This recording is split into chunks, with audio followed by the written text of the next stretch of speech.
Hi everybody, Noah T.Y. here with Steady Horse, and I have the pleasure of being with Tania and Susanna. Hello. Of the Appalachian Trainer Face Off and the Heart of Phoenix Rescue. So tell us a little bit about what you guys do here. Tell me why this is special to you and what this event is all about. We save horses. That's what we do. We save the horses. We of save Appalachia. horses. So this event, I think, is certainly the most important thing and the most impactful thing we do every single year. It was born from a need to get training for horses when we were a small rescue with a very small budget. The bulk of the horses coming into the organization were untrained, and then there was the additional issue of thousands of horses on our reclaimed mine lands that have been abandoned and over the years became multi-generational feral, and those horses could come into the rescue because they had been injured or becoming problem herds coming off the mountain because they didn't get enough food. So what were we going to do with these feral horses and these untrained horses in a timely way? We held them and fed them. Yeah, and they didn't. Yes. And they gummed up the works. We were Where holding do these feral them. horses come from? Because I'm sure a lot of people would be surprised to hear that there's feral horses running about West Virginia. And they usually are. They find it shocking. So around 2008, when the economy took a dive, horses, being very expensive, were turned out when owners couldn't feed them.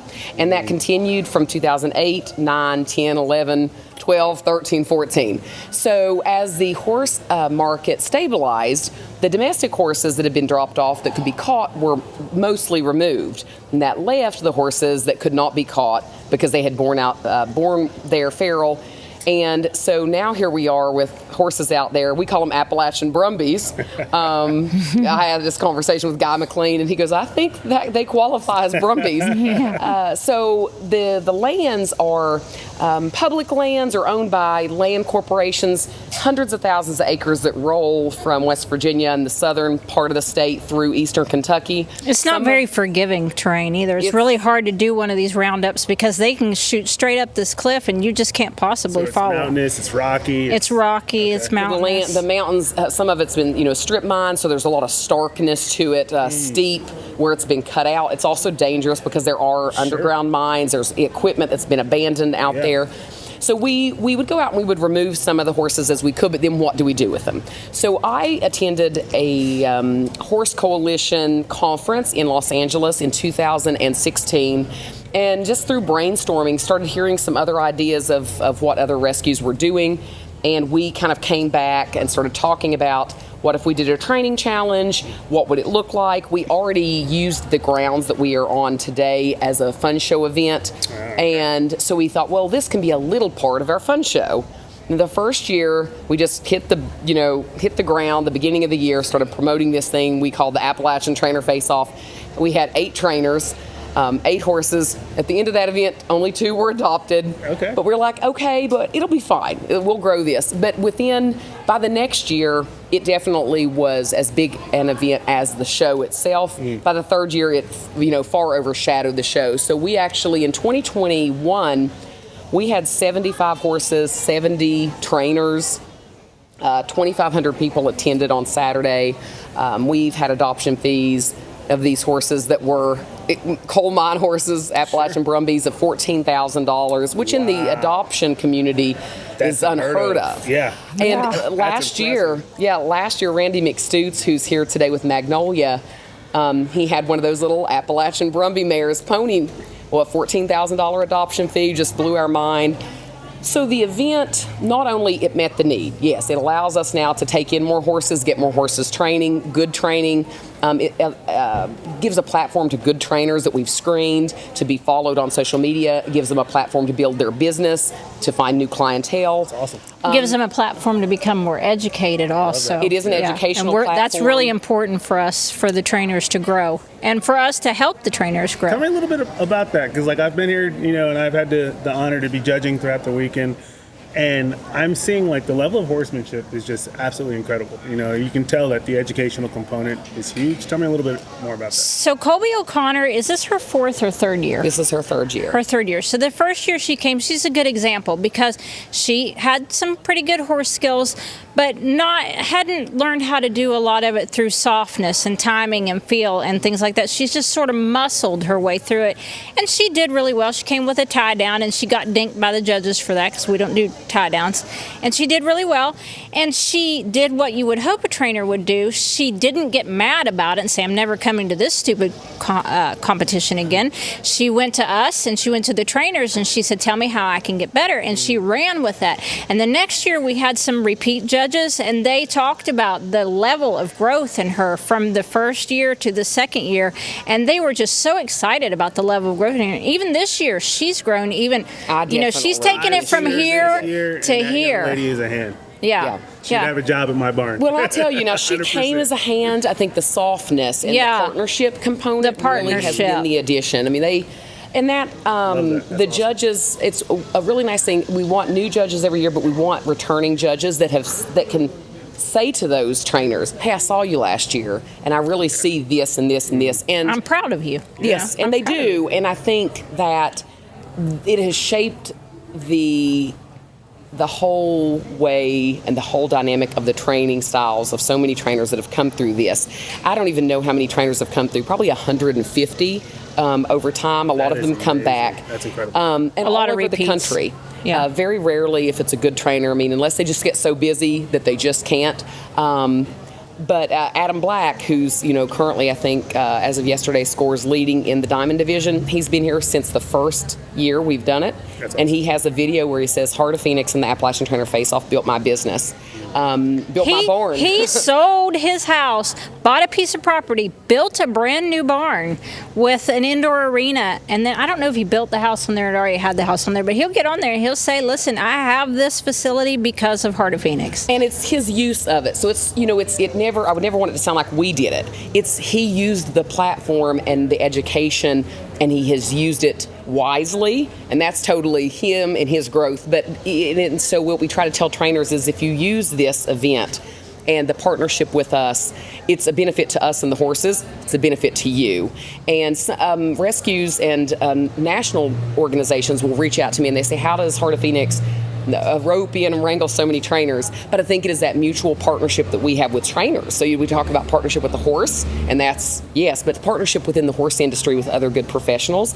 And we very much as a rescue have I believe, convinced part of the horse community that rescue is part of the horse world. I love that. It's not separate, it's part of, and we can have a good partnership, and it's to the advantage of everyone. Yes. And certainly the horses win, and this is an example of that. And it's just become such a national thing. My hope with this event is that one day we see something that's national where good rescues, really good solid rescues, do something regionally, and then there's a national competition. So say whoever wins this, one day this is one part, and then there's You're competing against the Texas division. and I'd love to see that in kind of an elevated way. So we talk about it with like the ASPCA, HSUS. We talk about it through the years.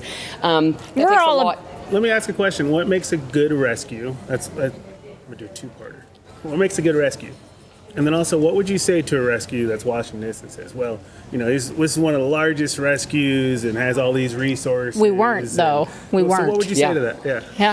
So the willingness to form connections and partnerships and not be insulatory, not be we're the best and heck with you, because if we find reputable ones that just rescue 6 horses a year, we will work with them. And also, if anybody would call and say, how do you set up an Appalachian Trainer Face Off, we're not hoarding those secrets. Well, and I think that's kind of a key. We had a North Dakota rescue came down in 2020, and they've started their own up there, but they came down and volunteered all 3 days with us. Wow. And they have their own thing. I think this is their second year. Okay. So we have been willing to do that. But to answer that question, what makes a good rescue?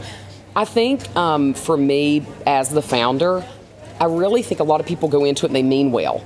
I tell you, a lot of bad roads are paved with good intentions. Sure. And A lot. so I had a good business mind, and a nonprofit is a business. You do it with kindness, and you're not the end goal of you succeeding financially, but the organization has to succeed financially. We've always operated on with fiscal responsibility.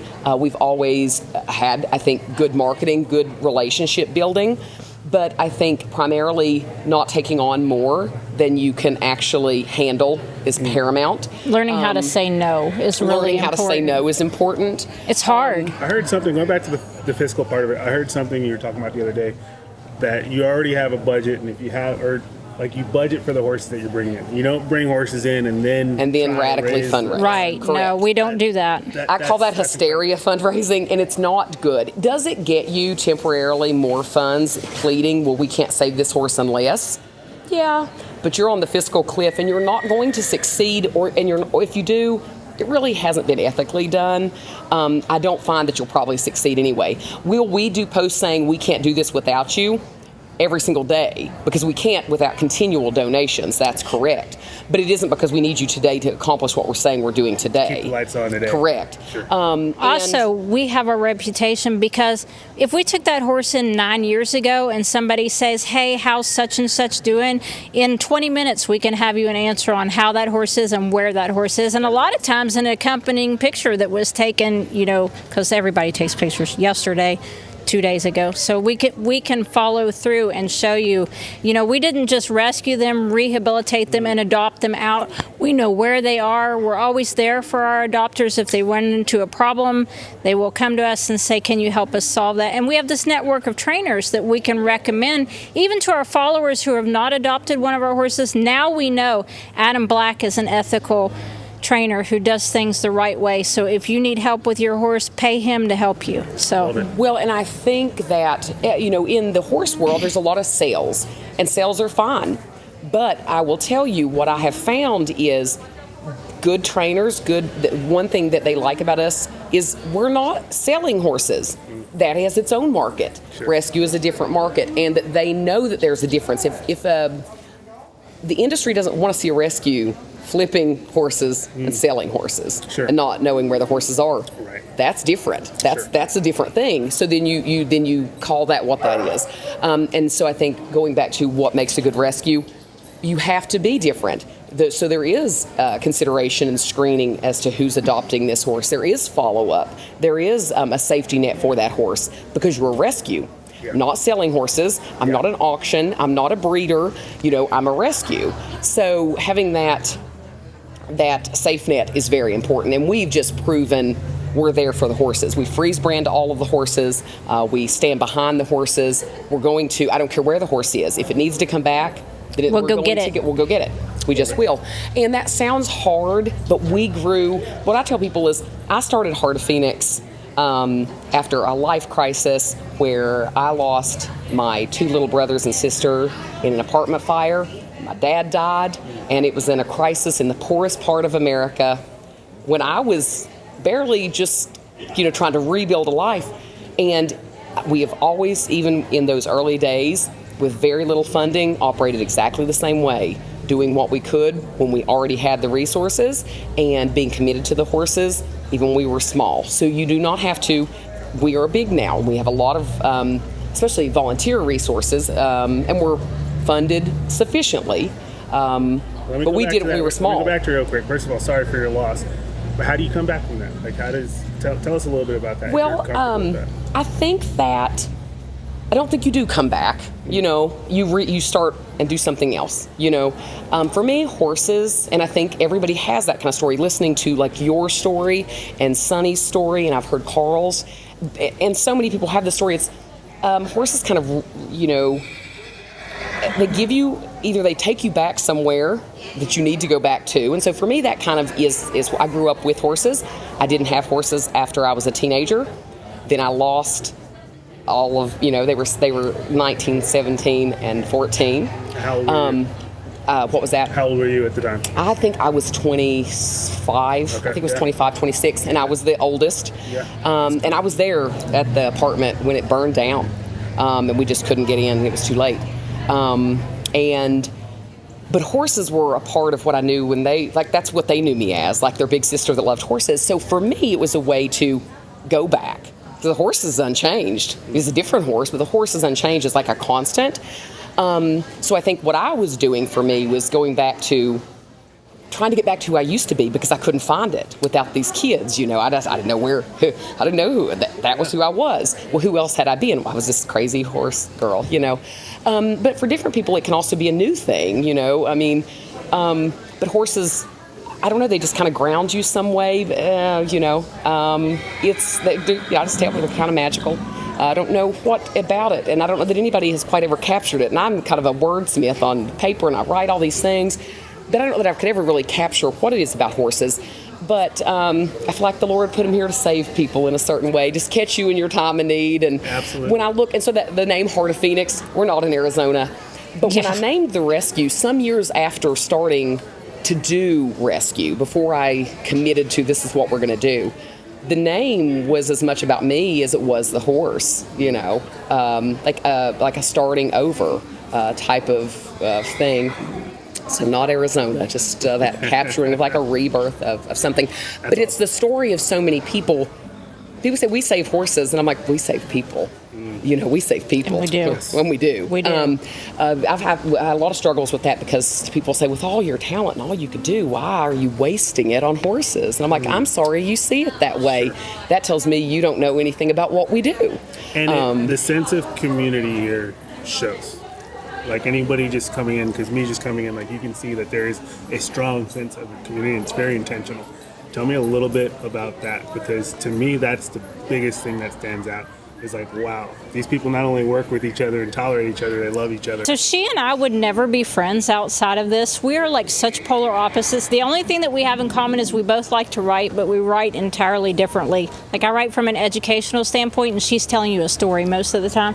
And, we spend a lot of time together. She comes and stays at my house, and I adore her most of the time.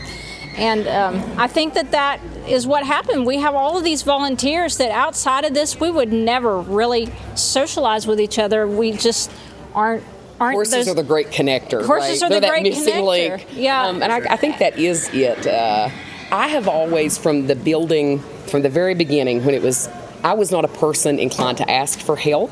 I just do it myself. Now she loves to use people. Now I've learned to look for the helpers. Delegate. No, she don't delegate. She just throws it on you. I think it's Mr. Rogers had this look for the helpers, something about helpers. Sure. Yeah. And it was hard for me to believe. Going back to losing the family, I just thought, well, I have these are my kids, this is the life I'm going to have, and then I didn't have them, and there was nobody, and my dad, I just looked around, I didn't have any family, so I think with me, it almost was, well, I've got to go find them. And I think everybody that I've met, and I'll tell them, I don't care about what your differences are. If you're here to help us save a horse, then we're going to save a horse. And then that's what we're going to do. And that I think it's been contagious. And We've weeded out the ones that won't fit into every that now model. and again, somebody Every once in a while, we have one that just can't stop being and they're abrasive. not the helpers. And they're not the helpers. We look for the helpers. And I think I sit sometimes back and I'm just like, wow. And they really are. I mean, I just think we do have the best people. And I think West Virginia has a lot of good people, but we are Kentucky, Ohio, I live in Pennsylvania. Some of our people here are from New Jersey, fly down. I mean, so that they're all out there. But I do think that horse connection is super powerful. So also having a leader that doesn't make it, at least in the public, all about them. If I'm good at a thing, then she just lets me run with that thing, and she doesn't micromanage whatever I'm good at. So That's awesome. Yeah. Last question. Tell us how people can find out more about you, learn about you, how they can support, donate, help. Tell us all that stuff. So one of the biggest things is letting people know we are individual donor funded. There's no huge grants. There's no state, federal funding. It's every single little donor that sends $5, $10, $50 a month. That's what makes this happen. That's the only reason it happens. So it's Heart of Phoenix, Equine Rescue on all social medias, WV Horse Rescue. .org is the website. That's also our YouTube. We don't do a lot on there right now, but we are getting ready to launch a podcast, Susanna and I, called Horses of Courses. I love Horses it. And, we've been filming it for a while, be doing it. And actually, and I know my husband's going to interview you. Yeah, we're going to have you on an episode. But we're all over social media. We do really focus on education. You don't have to be interested in adopting or want a rescue horse to follow us. There's so much educational information. You left out Facebook. Yeah, Heart of Phoenix. Just Heart of Phoenix. On Facebook. So. Heart of Phoenix. Y'all got it. All right. Thank Thank you you guys so much.